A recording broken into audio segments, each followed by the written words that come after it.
So what does he normally... Oh, come in, please. Yes, sit down. Sorry.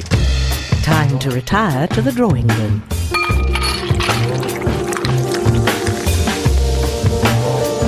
More cheese?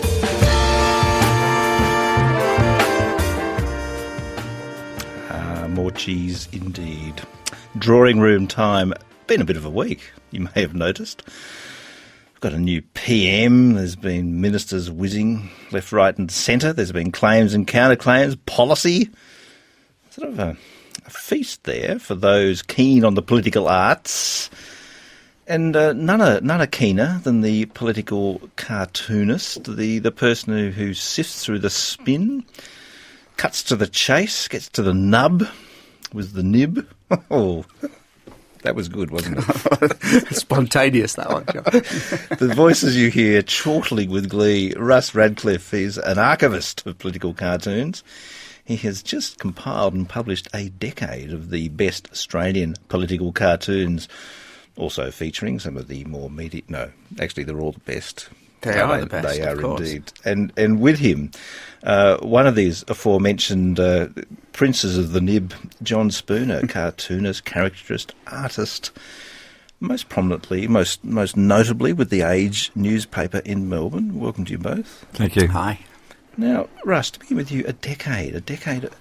It strikes me looking at flicking through, and you do these books as an annual exercise. I do, and this, yeah. This, as the name would suggest, is 10 of those annual exercises. This is well, it's number 11 actually. There were 10 before this one, and this here is we have the summation. And the range, the number of cartoonists working in this country. It seems to me we must have a pretty good sort of per capita proportion. Yeah, well, there are an awful lot of them, aren't there? And this, What's the UN standard? Yeah, I don't know whether there's... I wonder what Rupert would have to say about it. But, yeah, there's an awful lot of very fine cartoonists, and they work in a whole range of different styles and different political viewpoints. We're very lucky, really. Is it a thing that's going to have a tough time of adjustment with... I mean, we hear a lot about newspapers and their unfortunate circumstances. Is that going to pose problems, do you think? I'm sure it is. But I guess cartoons are also changing. There are new styles of cartoons that are appearing.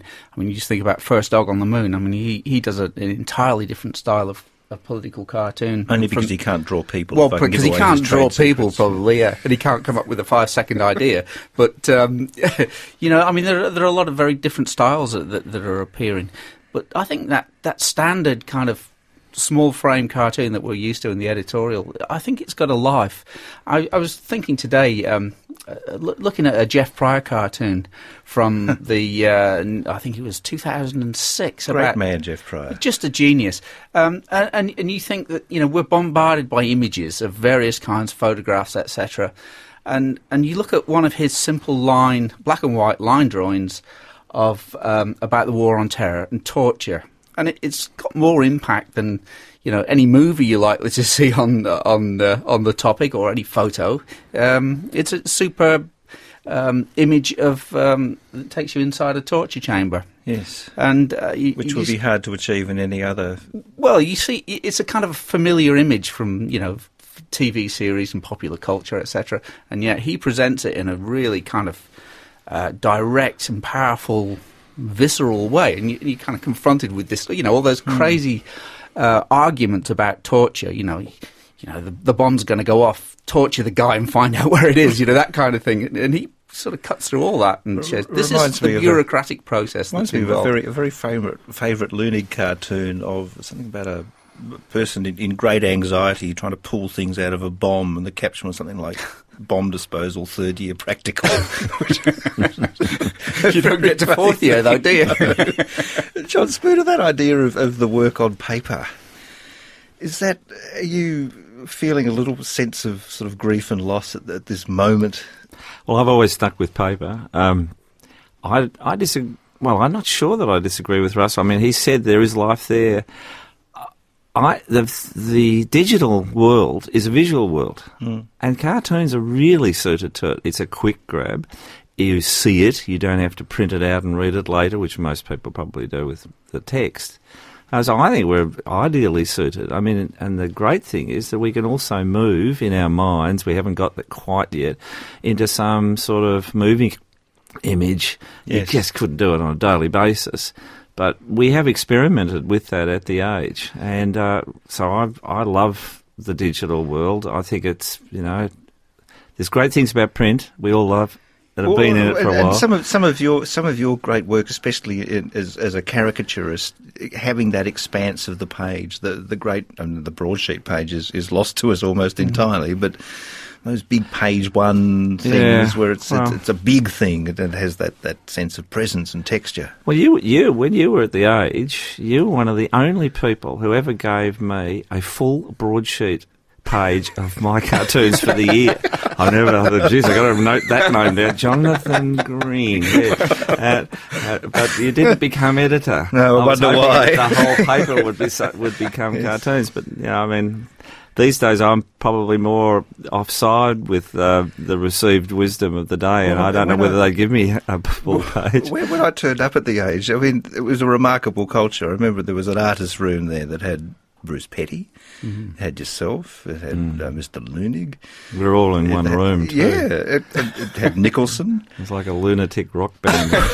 And we all smoked. Flicking your pens at each other. Well, the seeds were sown for a lot of different careers, and we all had influences on one another, and we all did different things with a pen. Well, that's an incredible range of styles with those four people that you're talking about. Well, Lunig was very influential, but I mean, should mention Les Tanner in that room too. Well, Les eventually got into our room. I mean, he was the great figure that was brought to the age when the age changed into what we know it to be now, the modern age. He was the cartoonist brought down from Sydney. And he was the sort of guy that, they had to pulp whole editions of the Bulletin to stop one of his cartoons getting out. So he was a terrific friend, and I miss him, actually. But he always said, make a mess and clean it up later. And I think if you really use that rule for cartoons... Well, he would have said, make a mess and clean it up later. He did. He lost his throat in a cancer operation, and... by Weary Dunlop did it, cut his throat for him. That's a fine pedigree. But the good thing about Tanner was that he instilled the idea that you say what you think. I mean, there was once a famous cartoonist in Australia who said you'd be mad to say what you really thought in a cartoon. But Les just said, no, do it. And even if you're fighting against your own readership on an issue... What's the alternative? Your conscience, you just don't obey your conscience. You have to go with what you think. That's why this book that I've got out is probably, rubs a lot of people up the wrong way as an idea. But it's a commitment driven by conscience to go down a certain path. And once you're down that path, you've just got to keep going. Now, your book is on climate scepticism. Yeah, it's called Taxing Air. But it's a collaboration with a group of terrific scientists. I mean, one of them, three of them are world famous. Bob Carter wrote the book. It's basically a synthesis of everything you would want to know about the subject connected to 100 questions and answers. And it's meant to be accessible for the non-scientific community. And I guess that's where I've come in. Because I would point out, I guess, that much about climate scepticism is to do with the non-scientific community. Well, it is a highly politicised issue, and I've written an essay at the beginning trying to get into how a cartoonist like myself managed to be immersed in such a dangerous kind of area. A lot of people are very pissed off about this whole issue, but most of them that I've encountered haven't had the benefit of what I hope this book offers. And that's a really layman's view, you know what I mean? An interesting thing, though, Russ, I mean, how a cartoonist like me getting involved in an issue like this, John says, I mean, that is, that's a real step away. I mean, most people let their work speak for them. There's a bit of a sense of a uniform political position amongst cartoonists. Well, I don't. Do I think there's a uniform? No, I don't think. You don't think that? I'm sitting next to one who doesn't. Never seen a uniform. He's certainly not uniform. Look, look, the great cartoonists are like John. They think very passionately about something, and they say what they think. I mean, I don't think you want cartoonists running the party line or any particular party line. And I think the best cartoonists are not simply, I mean, obviously all cartoon in a sense loves blood sports, that kind of daily round of politics, and leadership and all the rest of it. But the best cartoonists, I think they deal with that kind of realm of ideas, and they think very deeply about it and feel strongly about it. And John is obviously one of those. It's a commentary. It's a form of visual commentary, isn't it? Really, I think that's the thing. A good comparison in journalism is someone like Ken Davidson. You sense his frustration that a certain body of material hasn't been looked at closely enough, and he really tries to say, you've got to have another look at this. This is something fishy about this thing called the D-cell plant down at 130 or something like that, and have a look. Well, similarly, in this area, a lot of my work in this area is born out of a frustration that, for many reasons, very good reasons as well as bad, many reasons, we just haven't had enough of a view of another take on the issue. So basically, it's because a lot of scientists are talking and a lot of people are turned off by that. That's why science is a thing reasonably discussed by scientists. Well, it is, but it's like, as I said in this, it's like when you're in a courtroom, you get scientific evidence. That scientist has got to talk in a way that a juryman can understand. And it's up to some mediator in a sense, and Bob Carter is a brilliant science writer. Although scientists between themselves in language that they can understand fully are in pretty universal accord. Well, that's a matter of opinion and it's a matter of fact, John. Well, why? Why do you say that? Well, it's a pretty well documented phenomenon that scientists on the issue of anthropogenic climate change, and I didn't want this to get into an argument on the detail of that particular issue. I'm glad you did, because I should have brought along a petition here that had 30,000 scientists signed a petition called the Oregon Petition, and they all say no, we don't agree with that line. And if you look at a lot of the analysis of opinion that the political players in this try to push, you have a look at how they came to those 97% of scientists. I mean, that figure started. There's the opinion of 3,000 people that were ultimately interviewed. Is it tough to stick your neck out against the mainstream? No, it's not, because the age has always had a great tradition of pluralism. And we've always believed that you cannot... Leunig once said, if it's balanced, it doesn't move. In other words, you've got to have opposing sides pushing one way and then pushing the other. And the Age has always had a tradition of pluralism. A lot of the cartoons in this book appeared in the Age first. And I think there's something wonderful that we have an institution like that still alive in Melbourne that is willing to submit itself to that tradition, Let's go to your book for a bit, Russ, too. Sorry. Okay. I'm sorry, Russ. See, you got me going. 10 years? Yeah. I mean, that's an extraordinary amount of winnowing. a lot of tear-stained cartoonists out there.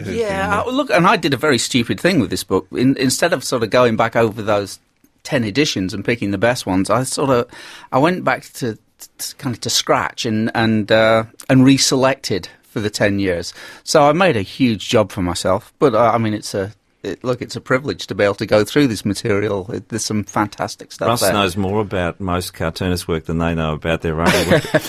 Well, I don't know whether that's true. I'm not always that popular with some cartoonists who wonder why they're not quite got a great eye. representative. But there are all sorts too, aren't they, that are drawn to it? I guess so, I mean, it's a great range of characters and sort of personality types. Who are cartoonists, yeah. Oh, for sure, yeah. I mean, one of my favourite cartoonists is Bruce Petty. I mean, I just love his stuff. And he's one of those cartoonists who doesn't really go in for the kind of the political blood sport. He does to some extent. I mean, you have to as a cartoonist. But, I mean, one of my favourites, he did in 2007. It's called Religion 2007. And it's just before the GFC. And he draws this amazing cathedral to high finance. I don't know whether you know this one. And you think, how can a cartoonist approach something like this topic so beautifully? And he captures that whole pre-GFC trust in the market, where the market's a kind of a transcendental force, that everybody's bowed down before. And you think, that takes quite a lot of guts to try and reproduce that in an image. He's a very serious man, but he draws in such a way that he lightens the impact. So you're being hit over the head with a hammer, but it actually doesn't feel so bad because the drawing is so beautiful. Some cartooning, though, can be very blunt, and it's about physical imperfection often. It can be a cheap shot sometimes. Well, I've never been attracted to the idea of caricature with no purpose. But some people find it entertaining. I mean, you go around the world and you go to Latin America, there are whole football teams that have devoted fans buying caricatures of their players, their beloved players.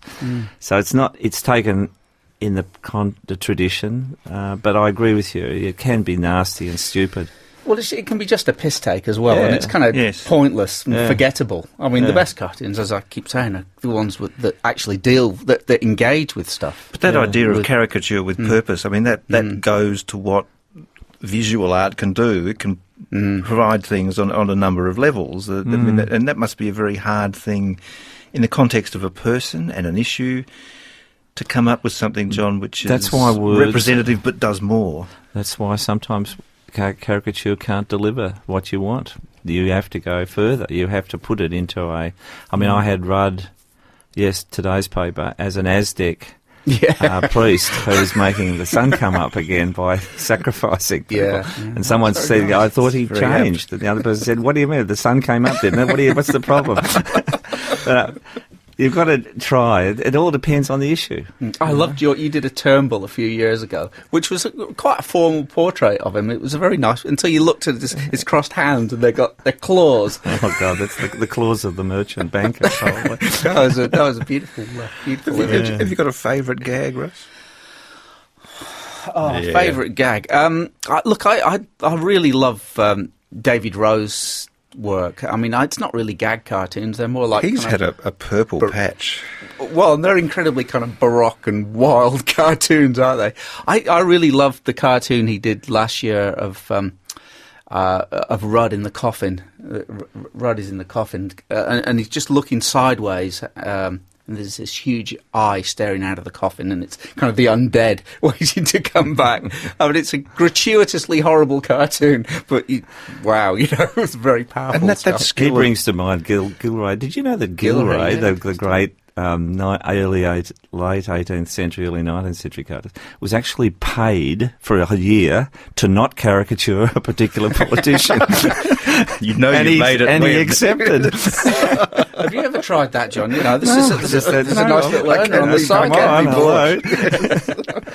And that skill is, it's the draftsmanship too in some of that work is superb. I mean, people like Rowe, people like yourself, these are people who can work in the medium. Love drawing, as Churchill said, there is a class system, and it's the upper class is the people that love to go to work in the morning, and like most cartoonists, we just love going to work. It's probably something childish about us, but it's a good position to be in. Mind you, when they've lowered the deadlines to about 3 o'clock, did you know that? The deadline is now for my cartoons. So at around about 1:30 and there's a blank space staring you in the face. We will now turn into two boring old men going on about the better times. Well, 3 o'clock deadline is pretty tight. But everybody worked in watercolours, John. Don't knock watercolours. No, well, who else does that? I like watercolours for years. Liquid all clean with tongue. Thank you to both of you. It's been a lovely discussion. Russ Radcliffe's book, A Decade of the Best Australian Political Cartoons, is available in shops. John Spooner, his book, Taxing Air, likewise, can be purchased. With Bob Carter. Bob Carter and John Spooner are the authors in question. John Spooner is, of course, perhaps better known to you as the caricaturist artist at The Age, and that has been our drawing room for this evening.